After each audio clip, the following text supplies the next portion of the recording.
Welcome back, everyone. I'm Eva from MetaComp. Gold has anchored reserves for centuries. Now it's moving on-chain.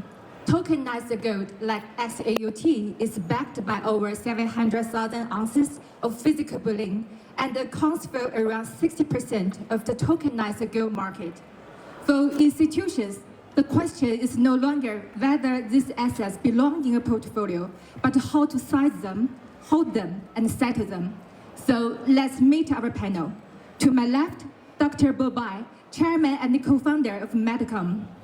Next, Vanessa Xu, founder and CIO of VS Partners. And joining them, Mrs. Queenie Le, regional expansion lead, APAC of Tether. All right, welcome everyone. Let's start with the product itself. Gold has been around for centuries, as you know. The ETFs, paper golds, futures, these are instruments traditional investors know well. So when we talk about tokenized gold like XAUT, what's actually new here? What does it do better? And where are the gaps that still need to be addressed? I think, Queenie, would you like to go first? Yeah, sure. Thank you so much, Eva. Thank you so much, MetaComp, for inviting us to be on this panel. Pleasure to be here today.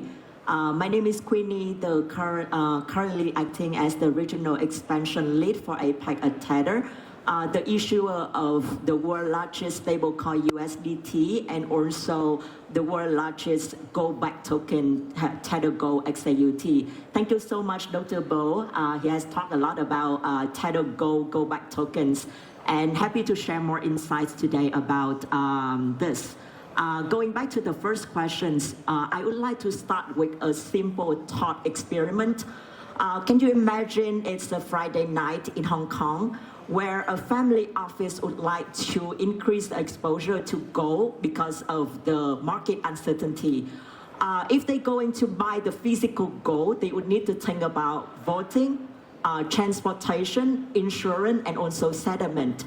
If they want to buy an ETF, it's already an efficient investment product, but it's still tied to the market hours and also traditional financial infrastructure.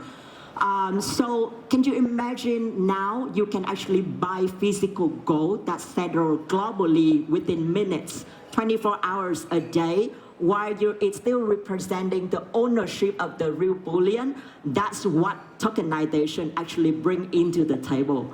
So at Tether, we see XAUT Tether Gold not as competing against the physical gold or ETF, because those products actually serving an important purposes. We see XAUT as the addition of the new format for ownership and flexibility in the digital economy. So gold has been seen or trusted as the store of value for decades and centuries. And now tokenization actually make it more portable, more divisible, and more easier, and it's actually easier to be integrated into the modern financial infrastructure. So the institution can actually settle the transaction much faster for cross-border payment, like like Dr. Bo mentioned. They can also trade it like across like jurisdiction, and also they can also use it as the digital collateral in the financial markets. So those capabilities did not exist before. Now talking about, are there disadvantages? Of course, absolutely yes. The technology no longer the biggest hurdle, I believe. The market infrastructure is. The institutions are now still looking for more regulated custodian, internal investment policies, more advanced compliance tools, or also the framework before they can actually hold the the tokenized asset. So those processes actually take time, and rightly so. So we believe that the institutional adoption is not about moving fast, it's about moving with confidence.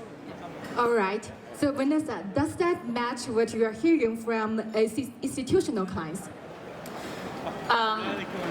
Glad to be here, and I've known Dr. Bo for a very long time of his efforts of building the financial infrastructure to enable avant-garde innovative securitization of instruments by providing an institutional-grade, trustworthy infrastructure with VS Partners is the pioneering Asia global asset allocator of multi-assets. In plain language, we are LPs that invest in different strategies across markets and asset classes and managers. We started with the endowment foundation and pension approach in traditional asset class, but our research of innovative asset class led us into the attention to XAUT. I think from an institutional adoption standpoint, first question to ask is in terms of reserve assets, what is the reserve assets to hold for long term, particularly for long-term wealth creators? And in Asia, many industrial real economy companies are continuing to be the strongest force of wealth creation. As Dr. Bo said, they are also the users of payment services while they are conducting their wealth creation activities in industries. And that wealth needs to be preserved in the world of fiat currency debasement. All the fiat currency are debasing as the outcome of the late cycle in the global debt cycle. So for long-term asset owners, they have to think about that. It's not just a US dollar debasement question, it is a fiat currency debasement question, regardless of which fiat that you are using in your real economy. Therefore, the long-term asset owners question themselves of what is the reserve assets to go back to. Secondly, the US-China tension is a decade-long or century or a long-term challenge to all of us. And in the reconstruction of global currency system, what is the reserve currency? Again, that anti the uncertainties of the two currency systems, which is centered around completely different law systems and completely different economic philosophies. And I think gold is that one of the answers. I wouldn't say all of the answers, but gold is certainly one of the answers. Then the question for the financial industry is how to create an instrument that allow asset owners, industrial wealth creators to own gold with the cure of its illiquidity, with the cure of its lack of yield or negative yield, and that drives the innovation, and Tether and Alpha Ladder and ourselves as well are the participants of that first principle thinking to innovate to provide that solution. And lastly, I wanted to comment a few points on what are the concerns of large-scale institutional adoption. I would like to draw a parallel of our asset allocation in the hedge fund industry, LLCC, leverage, liquidity, counterparty, creditworthiness. So during our due diligence processes and our innovation processes, we need to pay meticulous attention to what is the underlying leverage of any of the product that was created from the bottom layer all the way to the instrument layer. There could be multi-layers of leverage that we need to be mindful of. Liquidity, goes without saying. In the crypto world, liquidity can drive a very large volatility that could, if not managed carefully, hurt the value preservation. Counterparty and creditworthiness, again, Dr. Bo mentioned his technological foundation to address one kind of counterparty risk, which is embedded in his KYC AML and the KYA solution. But that's only one aspect, compliance risk of counterparty risk. And there are many types of other counterparty risk together with the creditworthiness that we as an institution adopter needs to pay attention to. So these are the very high level framework of remarks on institutional adoption. I have to apologize. I'm also founder of Golf Connect. There is another event that's about to start. I have to excuse my presence here because the previous session overrun, but I will leave to the fellow speakers. And there is also a session at 4:45 at South Tower 421 of Golf Connect. Dr. Bo will continue to talk about institutional infrastructure to enable cross-border innovation. Welcome you to join us there as well. Thank you. Okay, thank you, Vanessa. So, Dr. Bobai, what do you think? So I think institutional adoption of gold token will take time. And the movement of what's happening is unavoidable. We started by SWIFT US dollar system. And then over the past 3 to 5 years, you begin to see a complementary system showing up. That is blockchain and a US dollar stablecoin. Hong Kong has announced our stablecoin regime as well, but in any time soon, it is unimaginable for any fiat stablecoin to challenge the US dollar stablecoin in that universe. In our humble opinion, the next infrastructure for financial service is slowly emerging.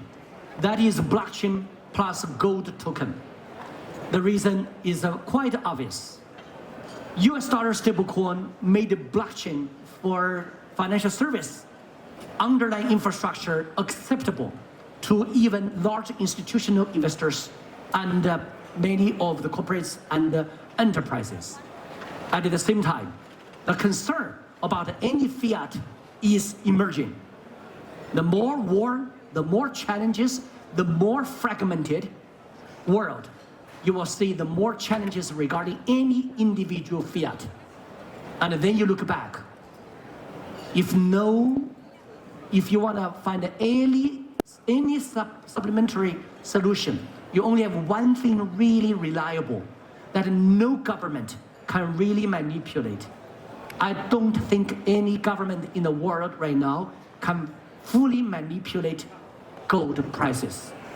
But if it's issued by the US government, if issued by any government, the government itself can handle that fiat quite nicely. So we believe a supplementary financial service infrastructure with blockchain plus gold token is slowly emerging, and we are leading that pack. And then we want to work with leading players such as Tether, and then for that efforts. And then it's also very encouraging to see Hong Kong government is also putting a lot of efforts on physical gold, on financial service of gold, as well as tokenized gold. So we think this will be very exciting next era of financial service industry infrastructure. Exactly. I think the whole proposition depends on the gold being real and verifiable.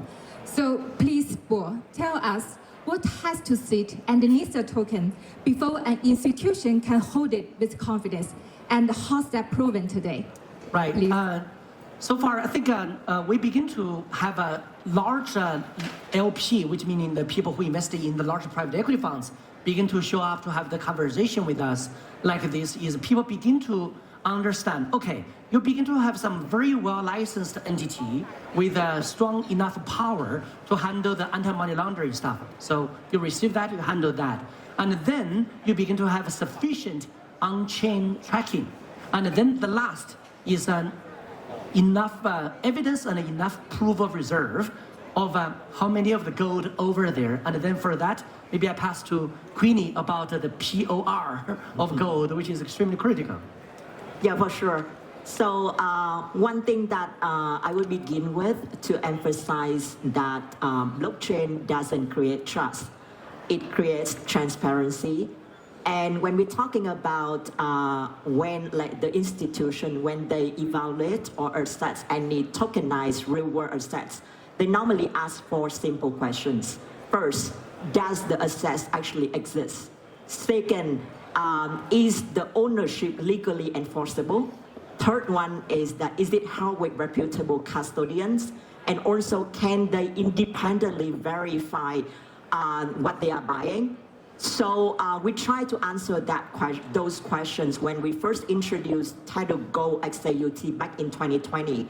So with XAUT Tether Gold, each token represent the ownership of 1 troy ounce of gold, physical gold that's stored securely in the Swiss vault. It is allocated, not poor. And Tether actually published the information that allowed the users to verify their allocation while producing the independent assurance around the assets. So we're actually working closely with BDO, which is the top 5 audit firm, in order to do that. But it's just one part of the pictures, right? The institution don't stop at asking where the gold actually exists. They're also asking operational questions. So can our custodian actually support this asset? Can the auditor account for this? How will the regulators actually understand how we hold it? And also, can we settle the large transaction efficiently, right? So actually, for all of those questions, we're actually seeing the rapid progress in the entire ecosystem. More regulated custodian, clearer accounting standards and guidance, more advanced compliance tool, and also institutional graded infrastructure like what MetaComp is building are also developing at a rapid speed, right? So the confidence here is not built by a single company. We believe that the confidence is coming from an entire ecosystem working very closely with each other, like Mr. Bo mentioned. So that's why that's what we have been seeing here today, and that's why we have been working very closely with our ecosystem partners to make the institutional adoption actually happen. Wonderful. So let's move from holding to doing. For an institution that hosts tokenized gold like XAUT, Dr. Bobai, what can they actually do with it? Beyond just watching it sit there, please. Indeed. The reason that gold token may be useful for financial service industry is, I think, as I can see many wealthy people sitting here, and then in your safe, you must have a few lovely ounces of gold, maybe hopefully not half a ton. And that will require pretty big safe. That gold is almost like a dead assets sitting in your safe that you have to spend money to protect every day. Now, we want to turn that dead assets into useful assets. Institutional holding, number 1. You can see the value preservation and the appreciation as a hedging against inflation, hedging against FX risk, as part of your portfolio asset allocation. Number 2, to the extent possible, if you want to have some licensed financial institutions to borrow money against it, you want to borrow US dollar, you want to borrow Hong Kong dollar, you want to borrow RMB against that gold token, talk to us. We lend the money to you at a very attractive rates. So that, for example, people can borrow money from us between 4 to 5% interest rate. And then they take that money and then they go to buy some like AI stocks that are just get listed in Hong Kong. Now you enjoy the value appreciation of gold over the next 1 to 3 years. And then you have a positive carry trades. Many of you can easily handle higher return with a good Sharpe ratio above 4 or 5%. So you create additional value on top of that for your capabilities. Number 3, as you are institutional or even high net worth individual family office, move around, we're actually able to make it very flexible. If you want to have money, say in UAE, in Mexico, and then we can turn what you hold, gold token, within T+0 to pay out a peso, and then to pay out the Thai baht on your behalf with our payment license and our new banking capabilities. So it's a combination of rising all the way from bottom to up. And then as we grow that, you begin to see some other sophisticated financial service industry participants begin to think about how to make yield play on top of it. So similar to dollars. Now, gold token, XAUT or other gold tokens to emerge, and then you use it for payments. You use it for fixed income yield play. You use it as a collateral to borrow money. And then you use it to see how the value preserve against inflation and FX risk. So that's how we see this works out gradually.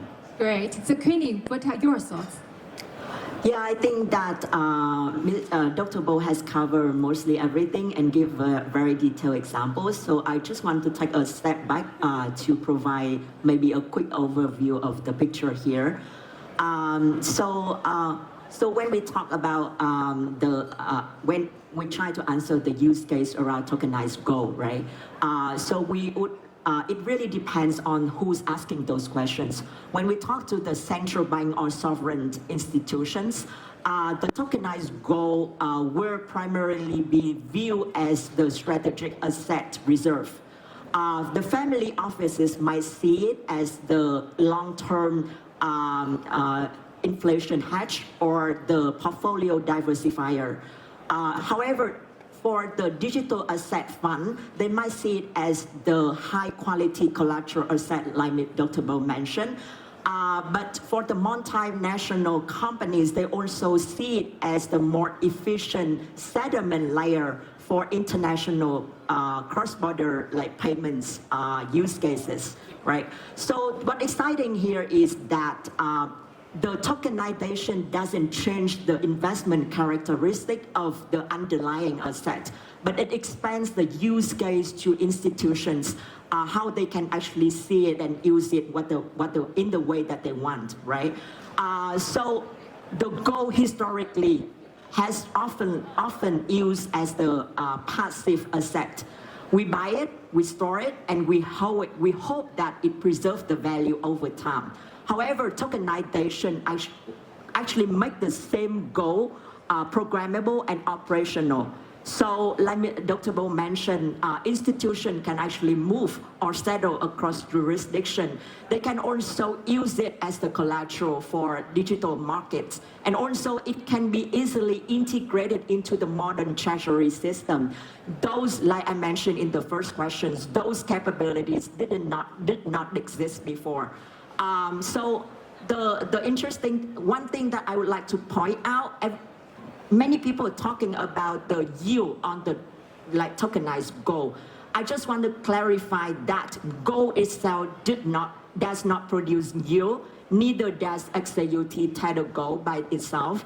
The yield comes from the financial products that built on top of that of the gold or the tokenized gold, right? So the distinction is very important for institutions because they need to make sure that they understand the characteristic of the underlying asset and also the product might be built on top of it. But ultimately, I strongly believe that the tokenized gold deserves to have a place in the institution portfolios because it combines the characteristic of something institution believe or like put the effort into investing for decades or century with the infrastructure that is built for the next generation of the capital markets. Thank you. We have about 2 minutes left, so I want to end with a forward-looking question. One line each, please. Some question. Yeah, excuse me.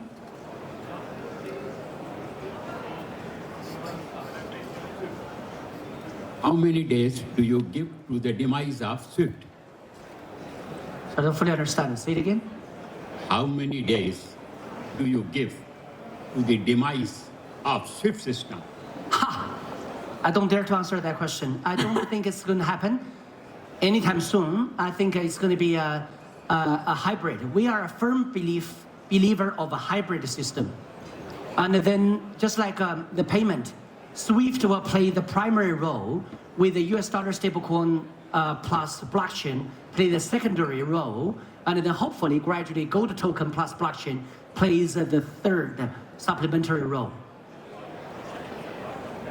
Correct. I think it's going to be, a hybrid model for a very, very, very, very, very long time. All right, let's move on with the one-line prediction.